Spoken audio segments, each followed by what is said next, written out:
Oh my God, my loves. Kanina pa pala ako salita ng salita. Hindi ko pala nailagay yung aking mic. Nangangalahati na ako. Ano ba naman yan? Ano, uulitin ko na naman. Ay nako, Diyos ko Lord, ano ba yan? Day 100 ko na. Ito, day 100 na ng ating 1 meal a day. Naku po, at itong aking daily low carb meal plan for the day. Nako. Ay nako Lord.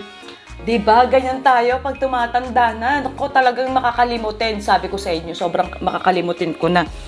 Ito ba ay may sounds? Hopefully may sounds ito. Ano ba yan?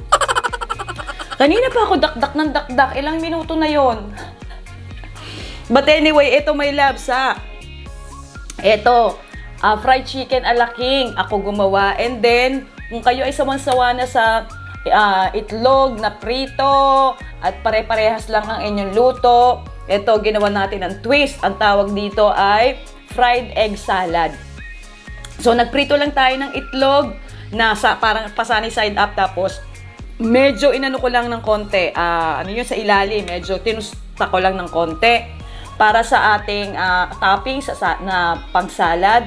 Meron akong cucumber, hiniwa-hiwa ko lang siya ng maliliit. Cucumber, kamatis, sibuyas, dapat may ginger pero wala akong ginger.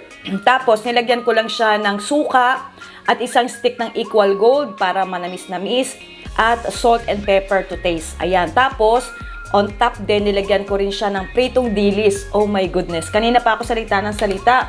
At dito ay may tira akong gulay. Ayun. Nako. Mag-subscribe kayo, my loves, sa mga bago sa channel ko. Malapit na akong mabutog. Oy! Sabi ko, hala, wala yung aking syunga-syunga naman. But anyway, ayan.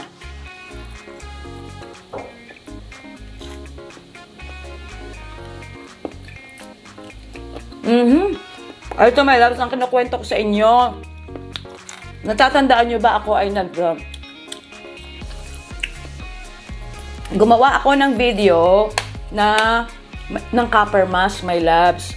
Ang intention ko doon, my loves, kasi ito ay ginawa ko October. Kasi ito ay regalo sa akin dahil nag-birthday ako. Niregaluhan ako ng friend ko ng copper mask. Kasi hindi nga ako bumibili ng copper mask eh. Kasi mahal. Unang-una mahal.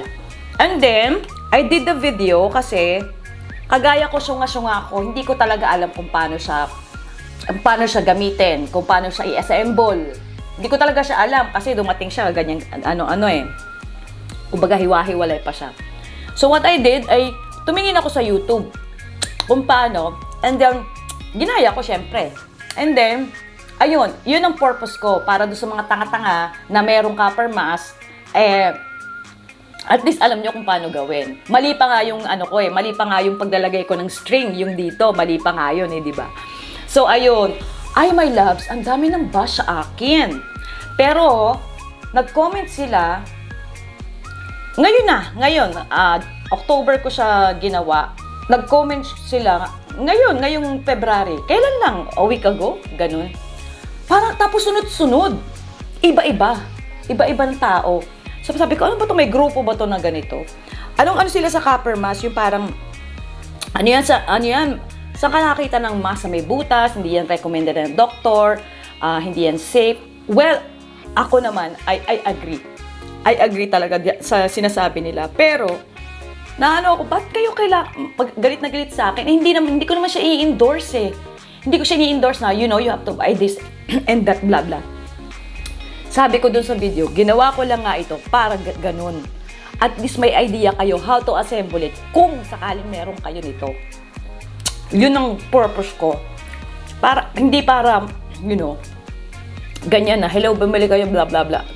Hello. Hindi ko nga ginagamit yun. Hindi ko ginagamit yung copper mask.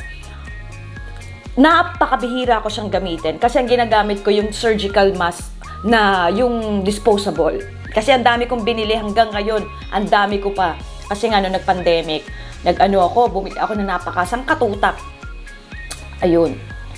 So, mabibilang mo lang sa daliri yung paggamit ko. Kasi hindi nga ako, nahihirapan nga akong gamitin yun.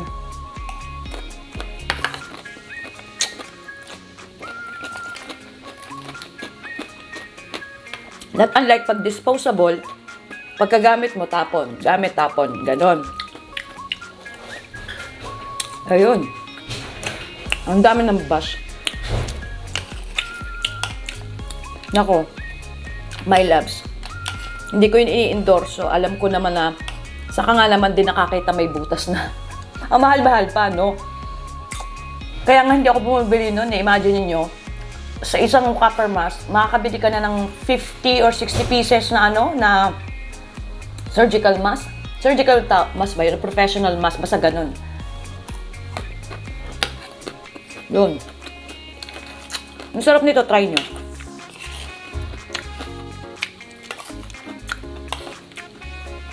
Grabe, buti na lang nalaman ko na wala pala akong mic.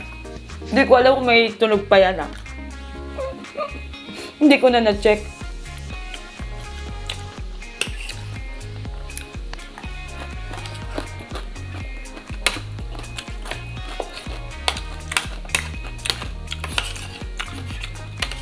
Ay, nilagyan ko pala ito ng siling haba. Kasi gusto ko medyo maanghang. Kung ayaw ng maanghang, huwag lagyan. Pero ang anghang ng siling haba kanina, ito nung hinihiwa ko siya, nasa mid ako. Sobra ako nasa mid. Oy, akala ko hindi na ako makakahinga.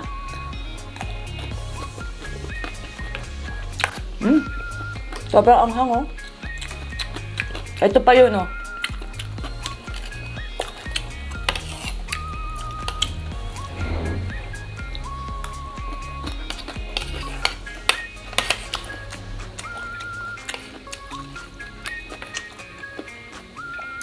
Ako ay may sessions live ulit. May live streaming ulit ako, my loves. Tonight.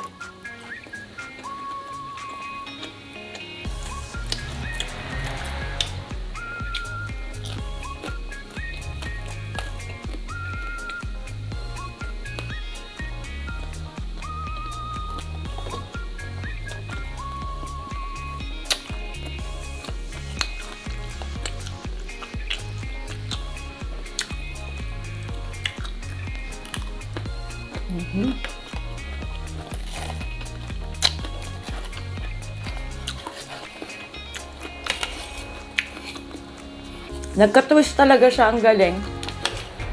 Ito nga pala ay, my loves, ito nga pala ginaya ko kay Simple. Recipe kay Simple. Kay Chef. Ano ba yun?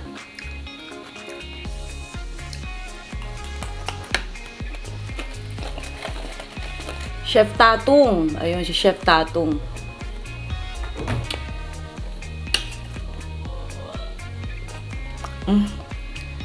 Parang nagbabangal yan yung mga anak ko sa taas. Bakit kaya?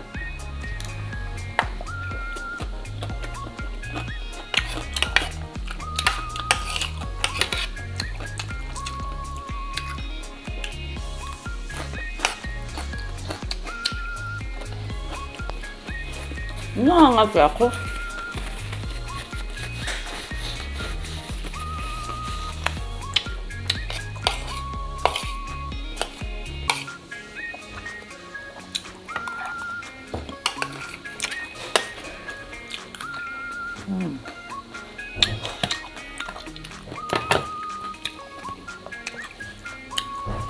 Ito itira ko pa na gulay. Ako lang ang kumakain ng gulay dito, my loves. Hati ko din kumakain, pero konting-konti.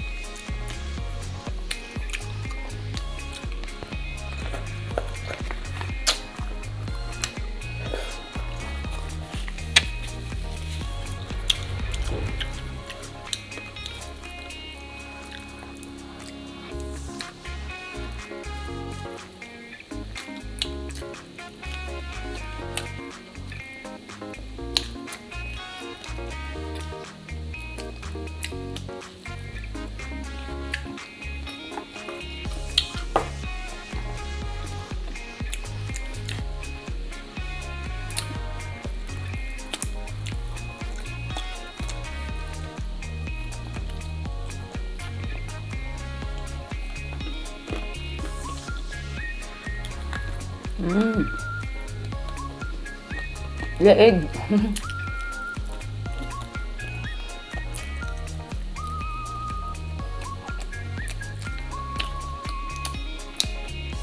Ako'y wala pang gaanong tulog.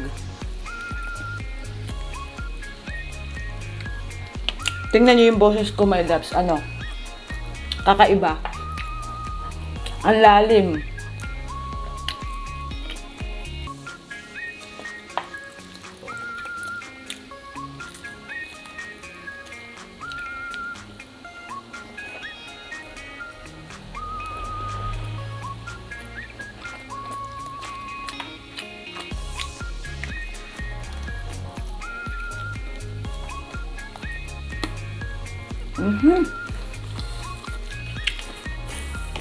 Busog na ako. Matitira na naman yan. Kainin natin to.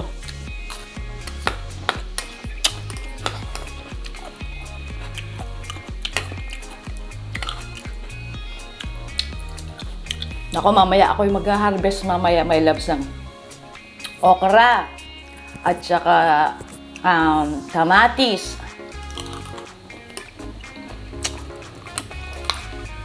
Meron akong isang hinog na kamatis na doon. Gusto ko lang yung gano'n, yung harvest ka pa konti-konti, pa isa-isa. Kasi kung magharami ka nga harvest, ilan lang kami dito or ako lang ang kakain, di ba? So, okay na ako dun sa pa isa-isa, padala-dalawa, patatlo-tatlo. Yung aking okra ay siguro mga 3 o 4 yung malalaki na.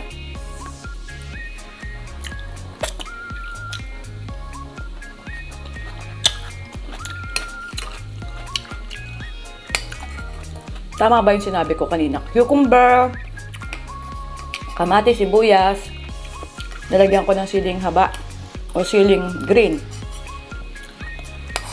Ayan. Anghang na sili.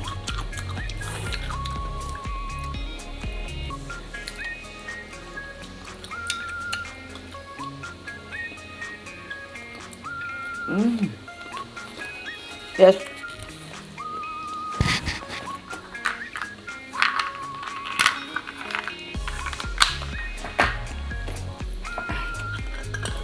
Dagdagan natin ng ferrous sulfate kasi wala akong tulog.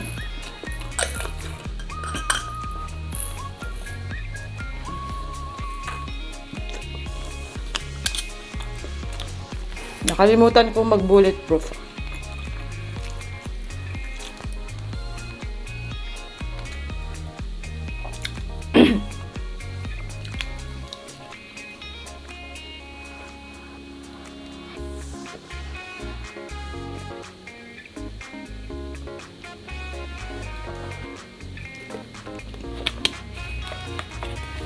Thank you, Lord. Yes, tapos na ang ating kainan. Tapos na ang ating ika-100 na 1 meal a day. Thank you so much for watching. Continue lang po natin ang ating paglo-low carb and intermittent fasting para mapanatili nating sexy at healthy ang ating katawan. Bye!